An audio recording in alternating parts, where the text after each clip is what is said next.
Hello hello সবাইকে চলে এলাম আরো একটা নতুন ভ্লগ নিয়ে। আর আজকের ভ্লগটা থাকছে একদম প্রপার ডেলি ওয়ালা ভ্লগ, যেটার ভিডিও আমি কোনোদিনও নিতে পারি না কারণ লোকজনের দেখে ফেলার ভয়ে।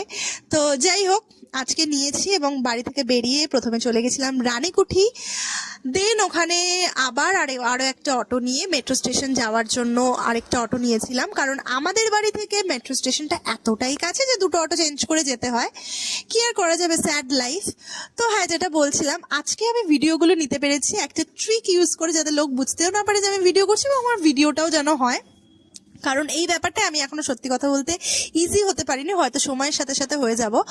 আর আজকে কোথায় যাচ্ছি সেটা দেখার জন্য ভিডিওটা আজকে এন্ড অবধি দেখতে হবে, কারণ আজকে তোমাদের জন্যই যাচ্ছি। যেখানে যাচ্ছি আজকে তোমাদের জন্যই জিনিস নিতে যাচ্ছি।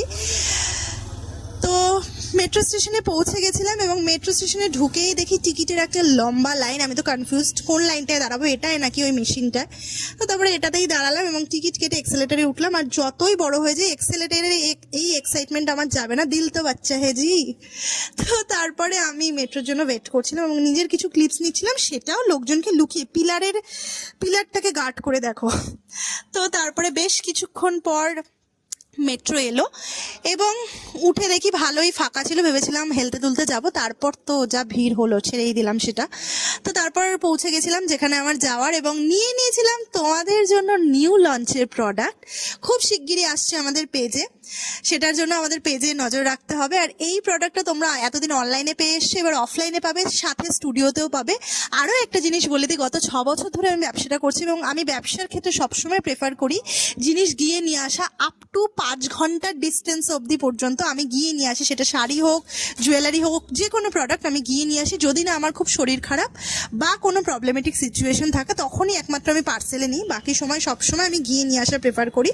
তো দেন জিনিস নিয়ে মেট্রো স্টেশন থেকে আবার অটো ধরে রানীকুঠির দিকে যাচ্ছিলাম। আর ফেরার সময়ের ভিডিওটা এই কারণেই করা, যারা স্টুডিও এসে মানে স্টুডিও আসতে চাইছো তারা রুট বুঝতে পারো না, সেই কারণে। তো রানীকুঠি নেমে রাস্তাটা ক্রস করেই দেখবে ডান দিকে পরপর অটো দাঁড়ানো থাকে। যে কোনো একটা অটোতে উঠে বলবে যে আমি গান্ধী কলোনি নামবো। গান্ধী কলোনিতে নেমেই জাস্ট 5 মিনিটস ওয়াকিং ডিস্টেন্স, আমাকে কল করলেই ডিরেক্ট তোমরা পৌঁছে যেতে পারবে স্টুডিওতে। তো ব্যাস, দিনটা এভাবেই শেষ হলো এবং টায়ার্ড হয়ে বাড়ি ফিরলাম। সারাদিনে সত্যি কথা বলতে আর কোনো কাজ হয়নি, লম্বা একটা ঘুম দিয়েছি।